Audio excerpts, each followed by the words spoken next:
I was really, really shocked at 7/7, but not surprised. Not surprised because when it was revealed that there were 4 young, impressionable Muslim men that had conducted this vile and heinous act, I was shocked, but I was not surprised. And I was not surprised because 9/11 had happened only a few years before.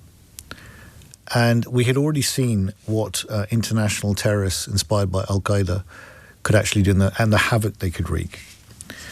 And it struck me personally because they were young British Muslims. A couple of them had travelled to Pakistan, I believe, had been radicalised and had gone to Pakistan and then were making these bombs in a makeshift environment. And it hit home to me. It hit home to me very, very strongly because I'm a British Muslim myself. And I've been talking about radicalisation since 9/11 and trying to challenge some of the narratives that these young people get inculcated with. And I remember very, very distinctly because I was growing up in a period when I was at school in the mid-'80s and then at university in the mid-'90s where there was a lot going on. There was the book burning of Rushdie's book in the late 1980s. Then there was a lot of angst towards British foreign policy from a whole range of sources, be it towards Bosnia. Then we had Kosovo, although the West intervened in that to save Muslim lives. You saw ongoing conflict in the Middle East, and then you also saw the Iraq War, which Eliza Manningham-Buller actually mentions in this documentary. She'd said to the government at the time that this will increase the threat to the UK, the fact that the UK intervened in that war. So I was talking about this at the time. So it was not a surprise to me. But I was deeply shocked by it. But as I say, I was not surprised. And I wasn't surprised because I'd been challenging my fellow Muslim travellers and co-religionists for a long time about the issue of radicalisation amongst certain parts of the British Muslim community. And it's not one community. There are many, and there are individuals who are responsible for their own actions. But this radicalisation was nothing new. Al-Muhajirun, Abu Hamza, Umar Bakri Muhammad, all of these groups going around spouting vile hatred towards the West and in particular towards Jews. This was nothing new. And the thing that I find and found disturbing was, and I still find disturbing to this day, is that there are too many of my co-Muslims in this country who I deeply respect and are law-abiding and want to get on with their lives. But there was a massive problem with denial, a huge problem with denial, with an inability to look inwards and to look at one's actual navel and think about why certain people are going down the road of being radicalised to the extent that they want to kill their fellow citizens. Why was that happening?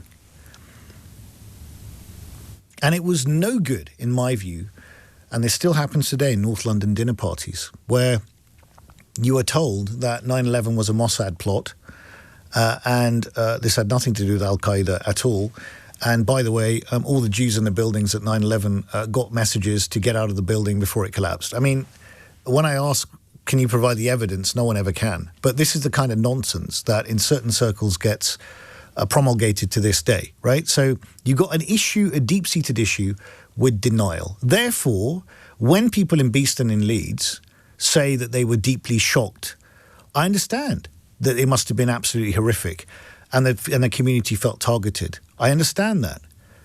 But I was shocked, but I wasn't surprised. So why were so many people actually surprised when all this bile and nonsense was being spouted on the streets of London and up and down this country for years? For years, and nothing was done about it. Nothing was done about it by the authorities, and nothing was done about it by individual Muslims who should have been also joined in the battle, in the jihad for the soul of Islam. Why did that not happen? I'll tell you why. Because it's hard. That's why. Because people would rather say that these people who conducted this act on 7/7, these vile individuals, are not Muslim. But they are. And we need to recognize that. And we need to stop having our ostrich mentality with our heads buried in the sand, because it's going to get us absolutely nowhere. Now, does that mean that every Muslim in the country is a terrorist? Of course it does not. No more than it means that every Irish person is an IRA terrorist, or that every Catholic is a paedophile. So we need to get beyond this hypersensitivity about the fact that there are people who are Muslim, who identify as Muslim, who've been inculcated with complete bile and hatred, who then go and act out this. And it's not just 7/7. London Bridge attacks twice, Westminster Bridge, Manchester Arena bombing, the death of Lee Rigby. I mean, I could go on.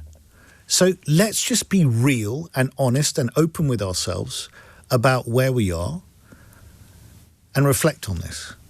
So I want to hear from you. If you were affected on that day, if you remember that day, what do you remember about it? How did it affect you? When I was going on the tube for days after that, I always carry a black rucksack to work with my laptop. I noticed people moving away from me in carriages. It's tough. It's tough for everyone. How did you feel then? How do you feel now? If you are Muslim, how do you feel about your religion being completely hijacked and bastardized by people who want to go and kill people in the name of your religion against Western foreign policy? And how do you feel about people constantly saying, but this was absolutely appalling, but it just doesn't wash. The but doesn't wash. So I want to hear from you. If you're affected, how you reflect on it now. If you are directly, you lost someone in this, how it affected your own behavior, even if you didn't. How you look back on it now, 20 years later. How far do you think we've come? And if you're a British Muslim, please give me your perspective on it, because no one is saying that all Muslims are terrorists. But by the same token, we can't say that we can sit back and do absolutely nothing and criticize Prevent, which has got all sorts of issues with it, and not have anything in its place. So please tell me how you're going to win the battle for the soul of your religion and my religion called Islam.